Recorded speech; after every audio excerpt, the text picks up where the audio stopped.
Okay, Patriots, Crazy Elk 99 here. Going to do a video on this. Actually, it's the second take. I don't have a cameraman, so I just did the whole thing, which is probably about 20 minutes. I don't know, I'm guessing. And the camera didn't turn on when I told it to turn on, so I went to play it back, and there was nothing. So we got that going for us. But we're going to do a video on this gun. I posted a teaser walk-around video, pan-around video of it the other day. And we'll talk about this gun, the specifics on this gun, that hopefully will bring some questions up or give you some ideas on a project you might be interested in doing yourself. And this isn't my gun. It's a good friend of mine. He recently retired from the Army, and he wanted to build his own gun, which he'd never done, and treat himself, I guess, if you will. Why not, right? Honorable service. He put a number of years in. I don't know how many exactly, I forget, but a lot. And he hadn't done one before, but I did not build this gun. I might have touched it during the build just to kind of check something, but I didn't build it. But what I did was I built this one with him watching, and I would do one step with this gun, and then he would do the corresponding step, because even though they look completely different, to most people they'll look completely different, they are pretty much functionally identical. I would do a step on this gun, and then he would do the step on his gun. And if you want, let me know in the comments down there, and I'll do a video on this gun in the future. I hadn't planned on it, but you never know. Matter of fact, I haven't even shot this rascal yet. This one hasn't even been function tested and sighted in. This and two others I've got. I just haven't had the time, or probably more of the motivation. I've got too many irons in the fire, and guns is only one of them. But if that's something you want to see, give me a holler. Right? I'll just tell you about it real quick. It's just a basic AR pistol with a brace on it, and we'll see if the ATF lets us keep that brace on there or not in the coming weeks in their ruling. But basic mil-spec, no frills stuff. And it's got a Bushnell optic on it. We'll talk about this Bushnell optic on this one as well. But yeah, just holler if you want to see that one coming up. I don't even know what I'm going to do with that. The only reason I built it was like I said, to use it as demonstration for this other gun.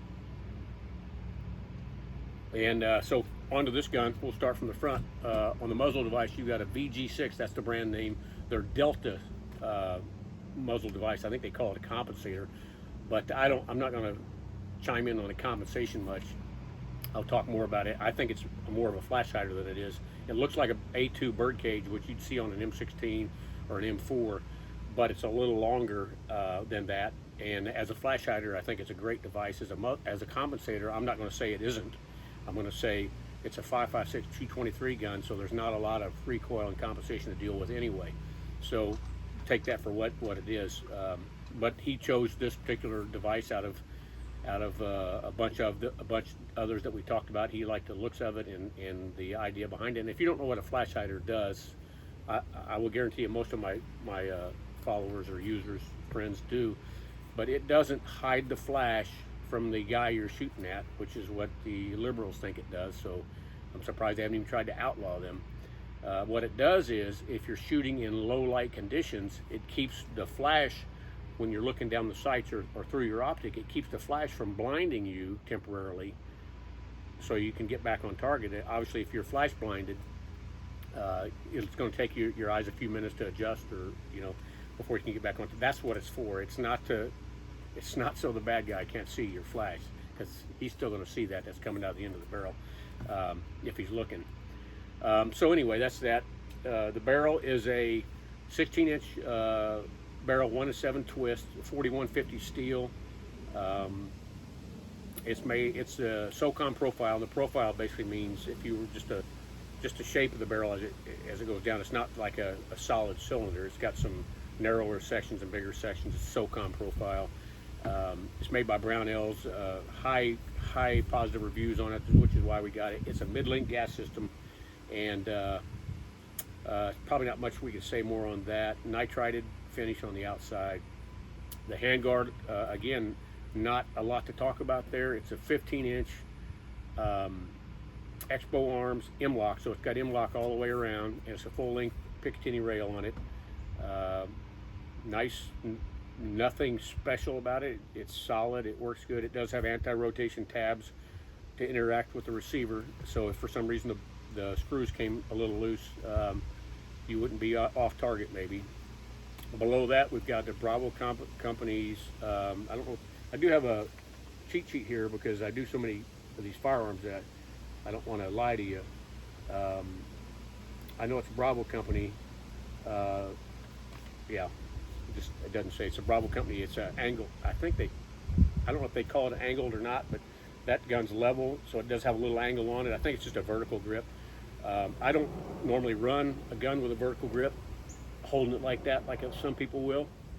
I usually use what they call a clamp system, and I'll clamp my hand over the top, and I'll pull back on the vertical grip or whatever I have there if I have it. And I would probably run this one myself a little further forward because I like to really almost have my arms straight, just a hint of a bend. But the owner set this up the way he liked it, and that's what you should do: set it up the way you like it. And you'll have to shoot it to know that enough to figure out what you like and what you don't like. Coming up top here, we'll go ahead and look at the sights. These are made by UTG. I think they're super slim. They're on the lower price spectrum. I hate to use the word budget, but I will. We'll just call them budget, not to be confused with cheap. They're very affordable, but they are all metal construction, unlike some polymer sights. And Magpul makes their imbus or polymer. There's absolutely nothing wrong with those sights. But the all aluminum ones I think are nice. These function very nice. They've got long range, short range diopter in the back. I will say this on these sights though, I put these on several guns over the years, and the last probably couple years I bought them on the front sight post. There's an arrow that'll point left or right and a word up on it. That's not uncommon for a front sight. Sometimes it's engraved in looking down on the sight. And that tells you the direction you'll move the bullet if you turn the sight that direction. I should say move the impact of the bullet. Unfortunately, this one and the last one I bought, and I checked one of my other guns that had it on there. The arrow's the wrong direction. These are made in Malaysia, not China. I think Malaysia. It's definitely not China. So the arrow's the wrong way. That's kind of a mood breaker, but it's not a deal breaker because if you adjust them going off that, you're gonna figure out pretty quick that you're going the wrong way. Yeah, I'd like to see them square that away because that's kind of a bad deal, but it doesn't really. Yeah, I probably can't say any more about it. I mean, it's frustrating, but it's not a deal breaker by any stretch. Coming on straight back here to this optic we're running. This is the Bushnell TRS 26, and you may be familiar with the TRS 25, which is, again, I'll use the word budget, red dot. You can find those for a song and dance, sometimes as low as 45, 50 bucks.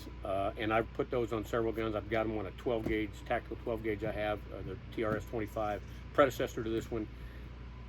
Good solid optic, but this is an updated version of it, a little more modernized, a lot more battery life. It's got a 3 MOA red dot. And if you don't know what MOA means, that means if you're looking at a target 100 yards away, it means minute of angle, but that doesn't mean anything to you unless you know. And then so if you're looking at a target 3 inches away, the red dot would cover 100 yards away. The red dot would cover 3 inches of target. If it was a 1 dot MOA, there's a 3, but if it was a 1 dot, then the dot of that particular optic, when you're looking through it, would cover 1 inch of target at 100 yards. It's got push button adjustable intensity levels. I don't recall off the top of my head how many intensity levels there are, at least 8, maybe 10. And you just push it up or down to make the dot brighter or dimmer. And I will say, if you're shooting with a dimmer dot, it does have the perception of looking like it's a smaller dot, maybe smaller than 3 MOA. It's technically not, but that is one way to get a little finer dot, is run a lower intensity. The battery it uses a CR2032, which you probably are familiar with it. A lot of electronics use that battery. Very common, inexpensive, and it uses one of those, and that'll give you 50,000 hours with that battery. So what some people do is they will just leave their optic on and then change the battery every year at their birthday or whatever the case may be. That way they don't have to, if they have to pick the gun up and go in a hurry or whatever, home defense, whatever scenario you got going, maybe it's a truck gun and see a coyote or whatever, you don't have to take 2 seconds or 3 seconds to turn the red dot on. I turn mine off because I don't use them in that scenario. But there's also an option for you to set it where it turns off. It defaults to staying on until you turn it off, but you can set it to turn off at 12 hours if if you want. So if you're using it 12 hours later, it's going to turn off on you, or if it's in the closet or whatever, this gun safe, it's going to turn off at 12 hours. That's an option you can select in the settings. It's got caps that cover, screw-off caps that cover the turrets for elevation and yeah, I feel like Joe Biden. And I don't say that very often. For elevation and windage. Windage is a tough word. And it's got a high riser on it right now, that came with this particular one. And so what we're dealing with the way it's set up here, if we had our sights flipped up and the red dot was on, the red dots, and we've zeroed it in, the red dot's going to be where the sights are. That's what you call an absolute co-witness. There's a lower 1/3 co-witness, and there's other stuff. That's a whole nother video. We won't go into all the details on that. But it's a good optic. It's IP7 waterproof, which means you can submerge it in a meter of water. It's nitrogen filled, and it won't leak. See if I've missed anything. It uses the mounts it uses, because you can get a low mount for it or a higher mount for it. It uses the Aimpoint T1 style mounting system. And I think that's, we beat that horse up. Oh, price point. This MSRP is $150 on this. You can find them if you shop around for $100. It's worth $100 all day long, in my opinion. There are better optics out there. If you're going to compare it durability wise to like an Aimpoint or an EOTech, you can't even have that conversation. It's not even apples and oranges. EOTech and Aimpoint are what you'd consider mil spec, if you will. You're going to go to war with them, but you're going to bring your checkbook when you go to war, because an EOTech's going to run you $500-600 plus probably, and an Aimpoint, the low end Aimpoints, depending on the model, is also going to be that and or plus. So for most guys like me and you, average Joes, this is going to get you to do what you want to do, and you're going to be happy with it. There are other ones out there that I could give a high recommendation for. You could pick up for $150-200 as well. And there's some features on some of them that this one doesn't have. For example, what they call a shake awake. Like, you just leave it on, like we just talked about. After a certain period of time of not moving, it goes off. But as soon as you pick it up again, it comes on again. You might find that handy. But if it's a truck gun, you don't want that. Well, you might want it, but it's going to be on all the time because when the truck's moving anyway, or something like that. So just things to consider in different scenarios. Coming on back next, did I say the barrel is a mid-length gas system? I don't know if I covered that. And the receiver set's a stag arms, and you may recall the video I did on the Blue Max gun a couple months ago. That also had the stag arms receiver set in it, and I really do like them. Probably right now my two go-tos are stag arms and Aero Precision. There's other good ones out there that I have no problem using as well. But the reason I like them is because most receiver sets, when you stick the pivot and takedown pin in and you hold it and wiggle it, there'll be a little wiggle. That doesn't bother me, honestly, but it does some people.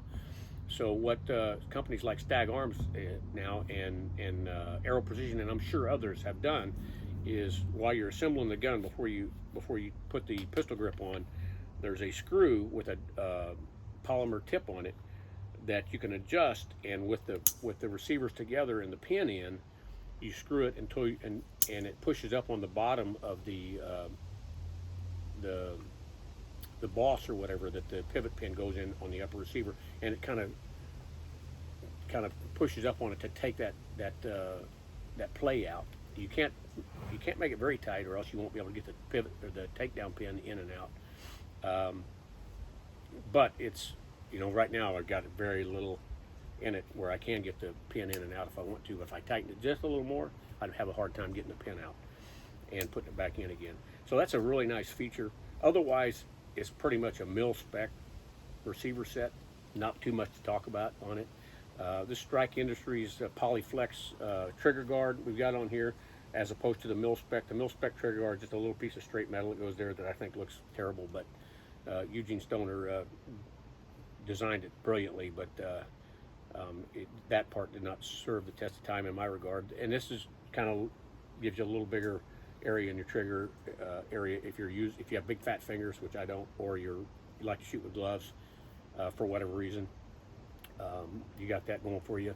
The ejection port cover or the dust cover on this side, it's made by Bastion Arms. I think they're discontinuing these, which is sad because they make a lot of neat little things like that. I've put on a lot of guns in the past. Got an American flag on this side of it, and on this side it's got the "Don't Tread on Me" moniker. And then same company, Bastion Arms, the mag release lever has "We the People" on it. And on this same side, the bolt release bolt catch is a Strike Industries enhanced. It's a little bit larger for just a little quicker access, and that's made by Strike Industries. And on this side, same thing, Battle Arms Development extended mag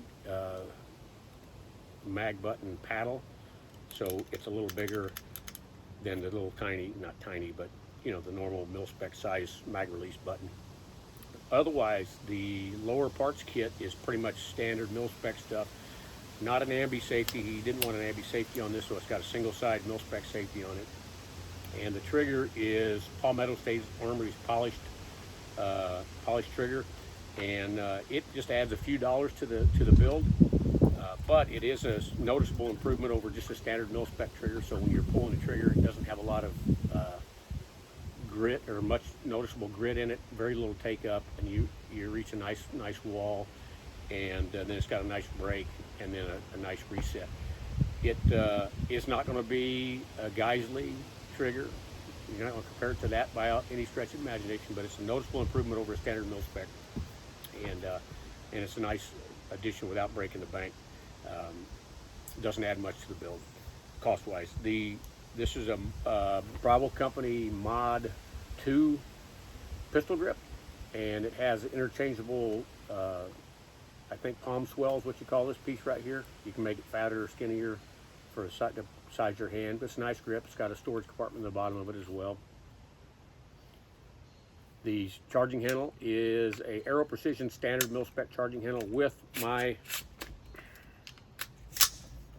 the Strike Industries enhanced latch that I put on almost every gun I build.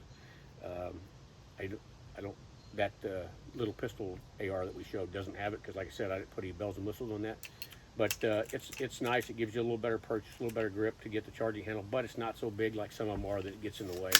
So that's nice. The bolt carrier group is Toolcraft, and if you're not familiar, Toolcraft is a quality name brand. They make a lot of other companies' bolt carrier groups without their name on it. So that's not uncommon in the industry for somebody else to make somebody else's parts. This one does have a 158 Carpenter steel bolt, which is probably the hardest steel you can get in a bolt carrier bolt. It's a nitrided finish. Coming back to this end of the end of the gun, we've got a Magpul ACS L. That's their light version. They've got an ACS, a regular ACS without the L on it, and this little cheek area here is a little bit more pronounced on that. Normal adjustable, but you may be aware, some kind of like the receiver set, when you're holding the gun and you're kind of rocking it, a lot of these butt stocks on these adjustable butt stocks have a little play in them. Again, like the receivers, people don't like that. Doesn't bother me, but it does bother some people. So what Bagwell's done on some of their models is they put this little lever here. Once you get it set where you want, you push that lever down and it locks it tight. So now it doesn't have that wiggle.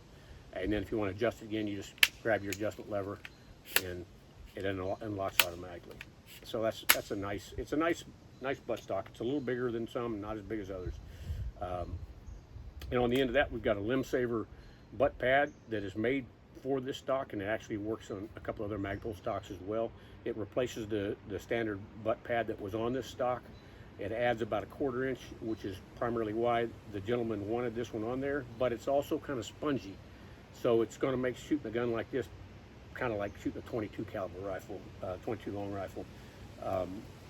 But his primary reason was just to give him another 1/4 inch of pull, and pull is the length, basically in a nutshell, it's the length of this right here. Technically it's the length from the trigger to the back of your butt. And that brings us to our next thing that's a little different on this one. This is the receiver extension. That's what it's officially called. It's referred to as the buffer tube. That's what most of us will know it as. And this one's made by a company called Voltor, VLTOR. It's called their A5 receiver extension assembly, and it's about a ½ inch longer, approximately, than a standard mil-spec one, which is why we put it on here, because it gives them, between that and the butt pad, gives them about 3/4 inch longer length of pull. And but he still has, instead of using a fixed rifle stock, he still has the adjustability of an adjustable stock. But the downside to it is it uses instead of a carbine buffer spring, it uses a rifle buffer spring, Voltor's own proprietary one, and the buffers also has to be Voltor's A5 buffer. So you have to get the parts for it from Voltor. There's supposed to be some advantages to it, functional wise. Supposedly a longer spring gives you more ability to deal with a gun that may be over-gassed. I won't go into specifics on that. There's probably videos out there, I know there are, that could explain it better than I do. But it is, a lot of guys swear by it. First time I will have used it was this gun, and we'll see what I think about it. I'll probably use it again though, because some people like the absolute best stuff on their gun. All right, there you go. Then we'll throw this on there if they want an adjustable system. But I think that covers this gun. I don't think I forgot anything. But what I'd ask that you do, if you got any questions at all, and you don't mind, post them in the comments, because other people may have the same question and may not want to ask, or they may not even have thought about the question, and they may learn something from it too. But if you don't want to do that, you want to be more private, then send me a message, and I'll definitely, if I don't know, I'll probably lie to you. No, I won't. I'll look it up and see what I can find out for you. But hopefully these videos give you an idea or two on different components of an AR if you're thinking about building one, or if you're thinking about having somebody build one for you or whatever, or just thinking about buying one that's already built. You may have more familiarity now with a particular part, whatever it may be. But if you got any questions like that, drop them down in below. I really appreciate everybody on my Facebook page, on the Freedom Unfurled page. Keep growing it. Got another giveaway planned coming up in, I'm thinking 4th of July time frame. I've already started building putting together some prizes out of my hard-earned, well, I don't know about hard, but out of my bank account.